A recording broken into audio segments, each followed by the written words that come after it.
These new theories is Bill Hensley. He's a former military and commercial airline pilot. Thanks and welcome back to our studios. Thank you. In light of the new information that has come out today, experts say, investigators say it's looking more and more like sabotage or a hijacking. Your thoughts? Yeah, I would concur with that at this point because of the unusual turns that the airplane made and the altitude climbs and descents. You know, you don't program that kind of stuff into the autopilot. You can program turns, but the climbs and the descents sound very unusual, plus the degree to which they're turning, 130 degrees or so, that wouldn't be in the autopilot. So that would kind of cause me to think maybe it was somebody commentating. In the cockpit, or what would you... You know, that has happened before. However, because the fact that they seem, based on the reports that we're seeing, that they've made a turn and they kind of stayed on possibly on a direct course, one would think that perhaps it might have been overtaken and somebody else was operating, or the pilots were commanded or forced to operate the airplane that manner. And we understand it was following an aviation route that is usually taken by planes flying to the Middle East, potentially. Yeah. What do you make of that? That's a great point. That is a little incongruent, because think about the overall philosophy. If somebody's going to commandeer an aircraft, they're already violating every rule in the book.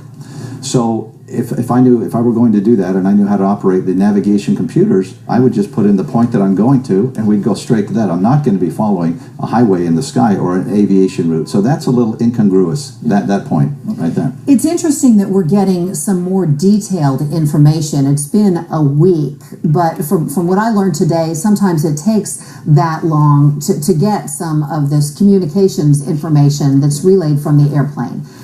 Yes, and the information, the data that we are receiving is a little bit suspect, because it is, remember some of these things, remember they said that perhaps the transponders were turned off. Okay, so the transponders go down either if there's a fire and they fail, or you turn them off. So if you turn off a transponder, then you're relying just on a radar signal to paint the position of the airplane, basically a radar signal bouncing off the paint of the body, the fuselage of the aircraft. Those signals are notoriously inaccurate. So there you could easily get something that says that it's 45,000 feet or it's at 23,000 feet a couple of minutes later. That could be due to the inaccuracy of the radar system itself. If you were a betting man, based on what you know right now, is this plane sitting at the bottom of the Indian Ocean, or was it hijacked?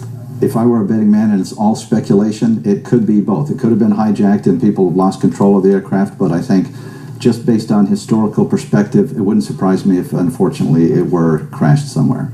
So where will we be learning more information this weekend? Because I know that some of the data is still being transmitted to some of the manufacturers of the airplane. So we'll be able to piece it together a little bit better? That's a great point. And a lot of that will depend on the source and the accuracy of the information. You know, for example, you heard of the term ACARS, where these parts of the airplane electronics are transmitting data to the company and to the manufacturer of the aircraft, which all airplanes do, and airliners. However, if the airline has not subscribed to a particular service that allows the receivers to use that data, then they're going to have sporadic and not sufficient amount of data. So that could be a problem. If there was an explosion on board, wouldn't we see some form of debris field by now?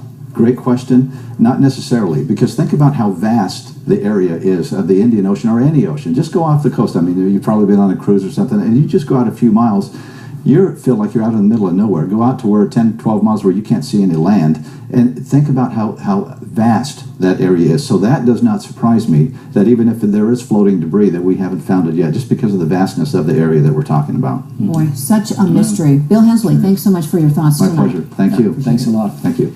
You know,